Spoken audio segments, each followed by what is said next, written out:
All right, so we're diving deep today into something pretty wild. This lawsuit against Disney. Yeah. Everyone's talking about it. Yeah, it's a big one. And it's interesting because it's not just about Moana. It's about ideas. It's about how we think about creating things. Yeah. Like, where do ideas come from? How original can you be? Is anything really original? And who owns those ideas? And in Hollywood. Yeah, especially in a collaborative field like filmmaking where it's huge industry. So many people are involved. So many people, yeah. It gets really murky. Yeah. So we're looking at this article from the Hollywood Reporter. The industry Bible. It's like the gossip rag, basically. Arc of juicy details. It's Hollywood. You'll call it that. Yeah, and they're talking about this lawsuit by this animator, Buck Woodall. Buck Woodall. Yeah. And he's claiming that Disney straight up stole his idea for Moana. For Moana. Both of them Moana films. Both of them? And he's like listing these. Yeah, he's going point by point. Specific things. Teenagers defying their parents to go on a voyage. Spirit animal guides. Demigod with a hook and tattoos. Oh, yeah. The necklace. Necklace. The creature in a mountain. It's like, okay, maybe some of those are kind of. Yeah, I mean, are these like classic tropes? But here's the thing. That's where it gets interesting. So interesting. Yeah, tell me. He's saying that he showed his screenplay and a trailer. Back in 2003. Back in 2003 to someone who was connected to Disney. Okay. And this is where we get into this whole first look deal thing. First look deal drama. So can you explain what first look deal is? You have this brilliant idea. Yeah. And you want to show it to your friend. Right. But you're afraid they're going to run off with it. Yeah. A first look deal is kind of like that in Hollywood. So you're giving them a chance to... You're giving them the first chance. To buy it.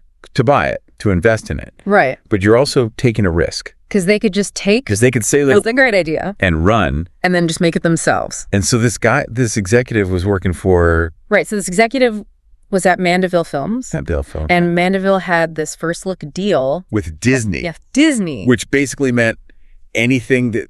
Right. Anything they were working on. Mandeville was making. Disney got first dibs. First dibs on it. And they actually had offices on the Disney lot. Right. So it's not like it's a huge leap to think that someone at Disney... Yeah, they were practically roommates. Seeing this. So Disney might have seen this. Okay, but legally speaking... Can he even sue? Can he sue? I mean, it's been so long. It's been like 20 years. It's been forever. Right. This is where we get into the statute of limitations. So the statute of limitations basically says... It's like a time limit. You have this much time. And when you can file a lawsuit... To sue somebody. It's like a coupon. And if you don't sue in that time... Use it or lose it. Then you're out of luck. You're out of luck. And so initially the court was like... The court said... No, you can't sue over the first Moana. Too late. It's been too long. But then Moana 2 came out. Moana 2 comes out. And it's like... and that resets the clock. A whole new... Brand new opportunity. Your ball game. So now he's able to. Yeah. So the court is now saying... To sue over Moana 2. Okay. Someone at Disney might have seen this. Yeah. Now we need a jury to decide. Is it really idea theft? Are those similarities really that significant? And of course, Disney's saying... Yeah, Disney's denying everything. No one saw anything. We didn't steal anything. Never saw it. Not us. But what's interesting to me is like... Even if some of these things are common. Like common tropes. Yeah. Couldn't you argue that it's... Well, I mean, you could argue that... they're both together. That makes it what's unique and original. Right. Because so much of storytelling... Yeah, it's like you can't... Relies on these familiar... Much familiar. Copyright boy meets girl. Archetypes, like the hero's journey. Right. But it's the specific character. The specifics. Their motivations. Yeah. The world they inhabit. The details. Those are the things. Right. Like you can't copyright. That can be unique and protectable. Have. Exactly. You can't copyright love. But you can copyright. But you can. Look how specific love story. Romeo and Juliet. So it's this question of... Right. So how much overlap is too much? Now, where's the line? Where is that line? Between inspiration and just between... being inspired by something and actually infringing somebody's idea on someone's intellectual property. And what's crazy is this guy's asking for... I know. Can you believe this number?